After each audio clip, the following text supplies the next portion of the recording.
everyone. Thank you for joining us for this 13 Plus FastCast. I'm Carson Courier. And I'm Mary Coleman. We want to begin with late breaking news this afternoon as Rosalind Carter, wife of the former President Jimmy Carter, has joined her husband in at-home hospice care today.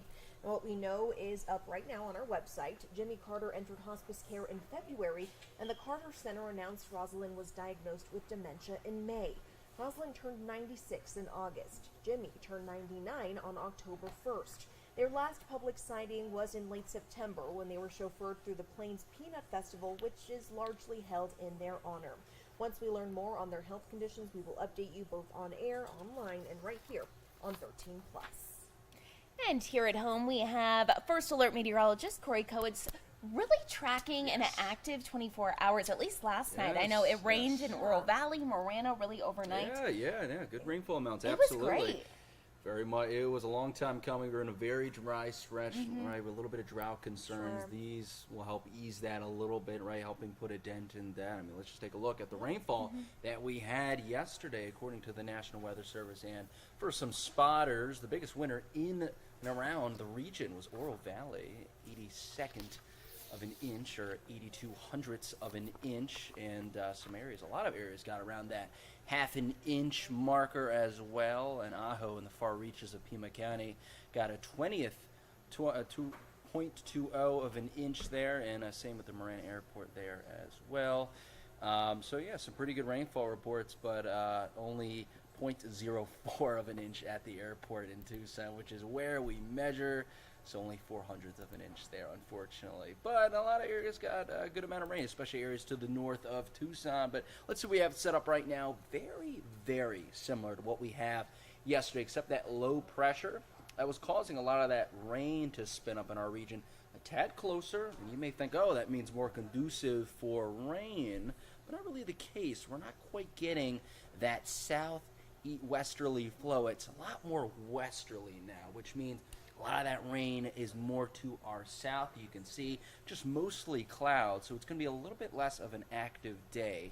But let's track out the future radar, because there is a chance that areas to the south and east could see a little bit of shower and storm activity. This is the projected radar at 6 o'clock, where we could see some shower activity in the southeastern corner of the state, then around the overnight hours. Some a little bit higher reflectivity, meaning maybe some heavier rain in the southeastern corner of the state. Looks to move out of the way by the overnight hours. And this is for the early mornings of tomorrow. You can see a little bit of another round of showers, mostly to our north. Looks to creep a little bit to the east, possibly impacting the area around 10, 11 o'clock, then looking to really move out of the way by 2 o'clock in the afternoon tomorrow, and then just some lingering clouds, mostly in the region, by 6 o'clock tomorrow. And tomorrow, there's a bunch of things going on, so not a good day to have rain. I mean, it's kind of crazy to think about. There's been no rain, and the day that it wants to rain, you get toward Tucson. So this is our forecast right now. About a coin flip of seeing that rain in the beginning through the midway parts of that race. Chances will diminish by around 11 o'clock to down to a 40% chance. Going to start off pretty chilly, right? Couple that with maybe some rain falling could make it pretty chilly conditions out there in the high 50s at around 7 o'clock, and then at around 70 degrees by the time the race will end. Also important to note those winds in the direction and speed, right? You want to get that tailwind if you're out there biking. So southeasterly winds to start, transitioning from the south, and then pretty much directly from the west by the time 11 o'clock rolls around. Those winds picking up just a bit up to 10 miles per hour. And then another thing happening tomorrow, we all know this, Utah versus Arizona, another big matchup for the Wildcats, tailgating around 3 hours before the kickoff at 12:30. Yeah, 50% chance for that rain in the mid-60s. Rain chances will diminish just a bit at kickoff to 40%, diminish even further to 30% by halftime, and then about a 20% chance by the game's end. So we're hoping that rain comes a little bit earlier, but as of now, we do have that rain possibly impacting the game. Maybe a little bit of wet conditions out there, temperatures peaking in the mid-70s for that. So nice temperature-wise. But here's some things I would recommend bringing: a rain jacket or a poncho throughout the tailgate in the game. An umbrella. Again, this would be if there is no lightning in the area. It would have to be just rain showers. But thing that's important to note is no long golf umbrellas, so just your standard umbrellas, are not allowed inside of the stadium. So just leave them for the tailgate boots, especially if you're walking in the mud. And a change of clothes wouldn't be a bad idea either. Let's track future dew points. Right, tomorrow, 54-degree dew points. So if you're not familiar with what dew points are, it's a measure of moisture. And you need 3 straight days of 55-degree or higher dew points on average to start monsoon. And, well, 54, right? So that can indicate some pretty moist air, and that's why we're going to see that rain. But now, relative to that, right, a big drop-off comes Sunday into next week down to the teens in terms of dew points, which means our chances of rain really do look to diminish. 50% tomorrow, down to 20 on Sunday, and then goose eggs from here on out, unfortunately falling back into that little bit of a drier pattern. Let's switch gears a little bit, talk temperatures, just a tad cooler than what you had yesterday at this time, in the upper 70s rather than the lower 80s, in the lower 70s in many spots in Cochise County to the south and east like Wilcox and Sierra Vista. Only spot at 80 degrees is Phoenix, sitting at 80 degrees exactly, and overall, the next few hours through your evening, around a 20% chance of that rain with some cloud cover increasing just a bit through the overnight hours down to the mid-70s by 6 o'clock, then the lower 70s by around 9 o'clock. And overall, here is your temperature trend for the next 7 days, dipping very, very chilly down to the mid-60s. Wow, look at that. On Monday, rebounding a bit temperature-wise into the upper 70s. So overall, yeah, very, very, very chilly and very, very fall-like temperatures. You could safely say to put those 90-degree temps in a little bit more in the rear-view mirror here. We're expecting to see that 60 and 70-degree pattern for the foreseeable future. All right. Well, sign us up for that. I don't know about the rain tomorrow. I mean, we need it. We need it. Love yes. the rain. We would love if the rain would fall right Yes. around every event, right? Exactly. So we could get the rain while Exactly. also Yeah. not having that impact any of the events here. But yeah, absolutely. Looks like a pretty good chance, 50-50 for that rain to happen Well, tomorrow. Well, at least people shoot. have time to prepare. That's what's good. Yes. There you That go. is good. All right. Well, we Thank want you. to take a look to our website now. Those of you who have lived here for a long time, who have been around for El Tour, they know that on the day of El Tour, driving around in Tucson is very hard because of all the road closures. They do that to make sure these cyclists are safe on their route, but again, it is kind of a pain, so you want to plan ahead. Take a look at our website here. This is KOLD.com. You can see here we have all of those road closures that you're going to be dealing with.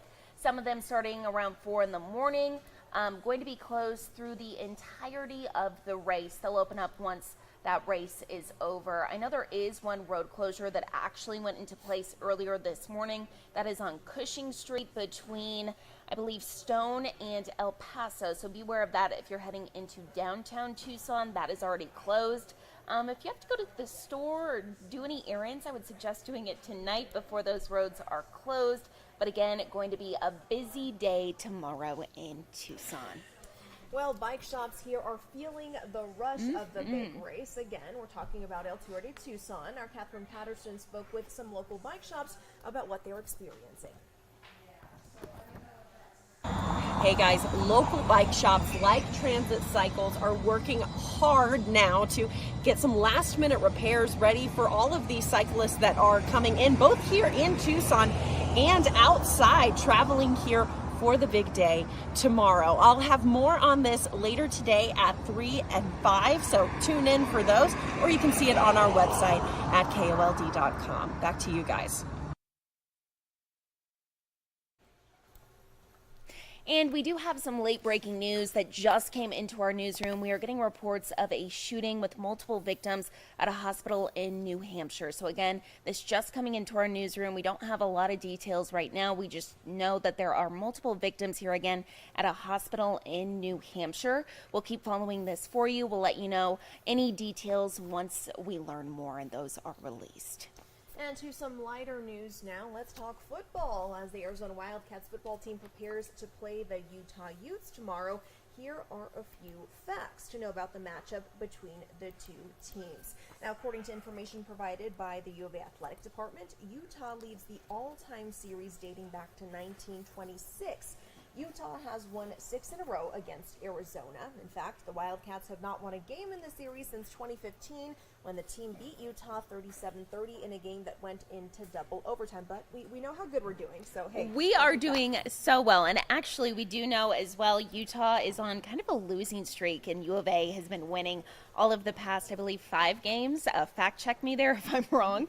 But that game that we lost to Utah, that game was played in Arizona. Before that upset, Utah was ranked number 10 in the country. This week's game will be the first with both teams ranked in the top 25 since 2014, when the number 15 Wildcats beat number 20 Utah 42-10 on the road.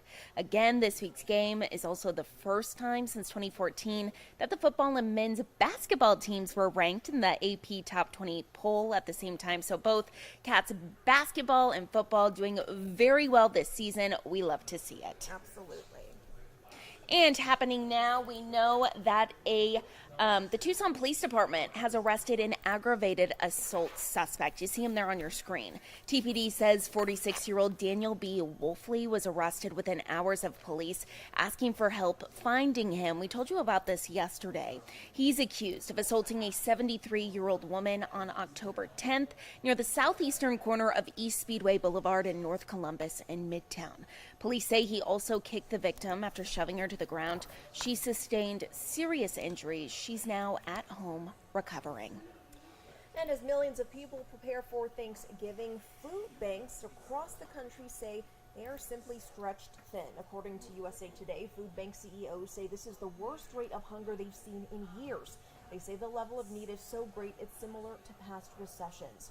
More families are turning to food banks since pandemic-era aid ended earlier this year, and inflation also had a big impact on millions of Americans. But as many of you guys get ready to travel for Thanksgiving, we wanted to have a little bit of fun on our Facebook page. So we posted this 7 hours ago. We asked, when at a traffic light, if you're sitting there and the light turns green, there's a car in front of you, how many seconds will you wait before honking at the car in front of you? And really the responses here are hilarious. A lot of people finding this very funny. You can see here 165 comments. So the first comment here says, I always give them a few seconds, no need to be rude. I think Jamie might be the nicest person on this feed, because my personal favorite here, let me scroll down to DJ Hot Sauce. He says, you get one Mississippi out of me before I wake you up.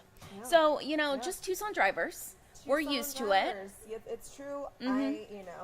I'm the first to admit okay. I am a little impatient on the roadways. If all you right. see me, give me a wave, please. Just a little wave.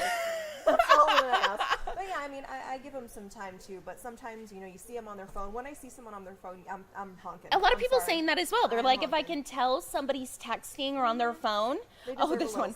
little Measured with an atomic clock. So, took 1 second for the driver behind me to honk. I barely had my foot on the gas pedal. That's annoying, though. Yeah, When you're for that car sure. sitting there and you're like, I'm paying attention. Yeah, give them a second. Everyone Yes. needs just a second for their brain cells to connect. Exactly. So, I get it. But I'd say yes. about 3 seconds for me. Well, everyone drive safely. Yeah. Don't drive Be nice behind out us. there on the road, right? I'm kidding. Well, we'll leave you with the live look outside right now. Things are looking gorgeous. You have a little overcast, but still some sun peeking through. Just pretty overall. That looks like a picture. Wow. Get out there and enjoy it, everyone, before all that rain tomorrow. I know if you're staying at home, avoiding those road closures, it might be awesome to just enjoy all the rain. But for those of you going to the game, doing El Tour tomorrow, plan accordingly. Of course, our First Alert weather team will be tracking it throughout the night, throughout tomorrow morning, to let you know the very latest. But for now, thank you all for tuning in to this 13 Plus FastCast. Have a great day.